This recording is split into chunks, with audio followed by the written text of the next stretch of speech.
U.S. Department of Education officials are impressed at DOE's progress so far in trying to get off high-risk grantee status.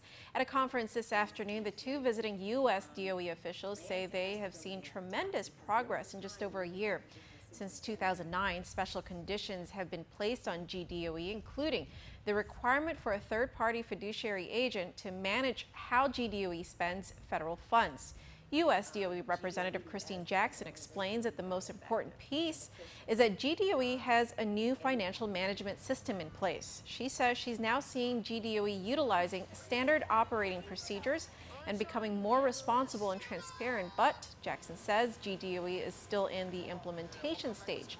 Only one major initiative, which is the Property Management or Fixed Assets Initiative, is in the burn-in or adoption stage. She says GDOE is on its way, but it's going to require stability. The standard operating procedures that they have just begun to implement, and also there's a few that have just been approved. Staff are just getting trained on a few of them. So all of this stuff is pretty much at the base level. But if you notice, there's another level which is burn-in. And one example that we have spoken about is property management. And we mentioned this in the board meeting, that property management or fixed asset inventory management was a very critical issue that our OIG identified as very deficient. So to have that in a burn-in stage right now is critical, and it shows a major progress.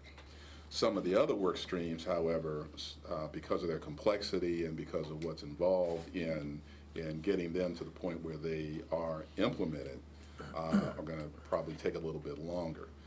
But the idea would be that as GDOE begins to exhibit the ability to effectively manage each one of these work streams, that we would phase in the transition of each one of those over time to the point where at some point at the end it would be completed. That's what U.S. DOE officials will be on island until November 9th. The Legislative Education Committee will be holding a roundtable meeting tomorrow at 10:30 a.m.